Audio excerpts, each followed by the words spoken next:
విఠలరావు లోంటే జిల్లా చేనేత సెల్ కన్వీనర్ని. దాదాపు పార్టీ ఆవిర్భావం నుంచి పార్టీకి పనిచేస్తూ పార్టీకి సేవలు అందిస్తున్నాం.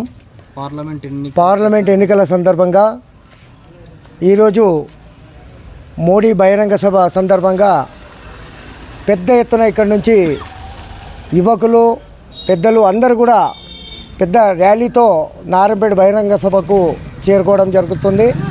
మరి ఈ ఎన్నికల్లో ఎటు ప్రచారంకి వెళ్ళినా కూడా భారతీయ జనతా పార్టీ నరేంద్ర మోడీ వైపు చూస్తున్నారు. ప్రతి ఇంటికి మనము క్యాంపెయినింగ్లో సందర్భంగా ముసలి వాళ్ళ నుంచి మొదలుకొని చిన్నవాళ్ళకు కూడా ఎక్కడ పోయినా కూడా మనం చెప్పకముందే వాళ్ళు అయ్యా ఈసారి ఖచ్చితంగా మోడీకి ఓటేస్తాం, మరి దేశాన్ని రక్షించుకుంటాం, మన దేశం గురించి ధర్మం గురించి మోడీ అహర్నిశలు ప్రపంచ దేశాల్లో అగ్రగామిగా విశ్వగురువుగా రూపొందించుటకు మరి ఆయన అహర్నిశలు కృషి చేస్తున్నాడు. తప్పకుండా ఖచ్చితంగా పార్లమెంట్ ఎన్నికల్లో మోడీకి ఏదైతే మన 400 పార్ నినాదం ఉందో ఖచ్చితంగా 400 పార్ అయ్యే విధంగా మరి అందులో మన మహబూబ్నగర్ పార్లమెంటు మొట్టమొదటిగా ఇక్కడి నుంచి నరేంద్ర మోడీకి గిఫ్ట్గా మరి ఇక్కడి నుంచి కూడా ఇవ్వదలుచుకున్నాం. ఎంత మెజార్టీ పోవాలి? దాదాపు ఇక్కడ నుంచి డికే అన్నమ్మ గారు దాదాపు 1,00,000 పైచీలకు ఓట్లతోటి పెద్ద మెజార్టీతోటి ఇక్కడ గెలుపొందడం ఖాయం. ఇది 100కు 100%.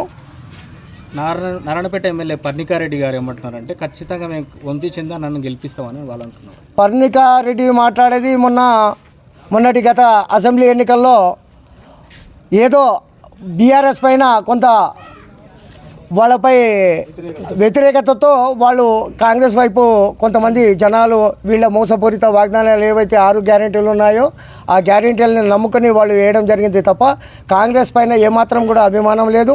మరి ఈరోజు చూస్తున్నాం మనం సోషల్ మీడియాలో, ఎలక్ట్రానిక్ మీడియాలో, పేపర్లో కూడా చూస్తున్నాము.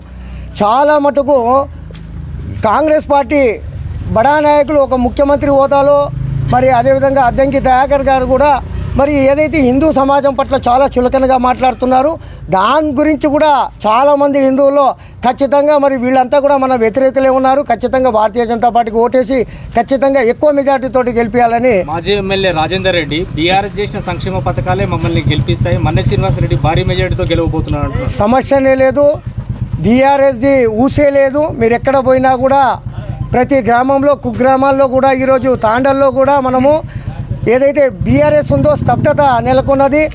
తప్పకుండా మనకు భారతీయ జనతా పార్టీకి ప్రజలందరూ కూడా ఆశీర్వదిస్తారు. పెద్ద మెజార్టీతో అరుణమ్మ గెలుస్తుంది.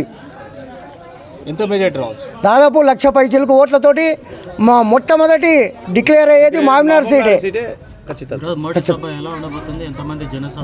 మోడీ సభ నా భూతో నా భవిష్యత్, నా భూతో నా భవిష్యత్.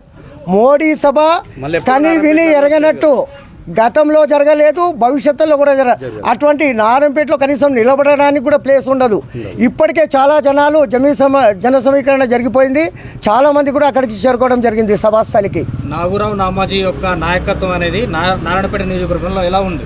నాగూరావు నామాజీ ఉద్యమాల సారథి. గత అతని రాజకీయ జీవితమే భారతీయ జనతా పార్టీలో ఉన్నది. దాదాపు ఈ పెండింగ్ ప్రాజెక్టుల విషయంలో కానీ అనేక విషయాల్లో కూడా ఉద్యమాల నాయకుడిగా పేరుంది. మరి ఆయన అహర్నిశలు భారతీయ జనతా పార్టీకి పనిచేస్తున్నాడు. ఆయన సారథ్యంలో ఖచ్చితంగా నారాయణపేట కాన్స్టిట్యున్సీలో పెద్ద మెజార్టీ కూడా మనం తీసుకురాబోతున్నాం.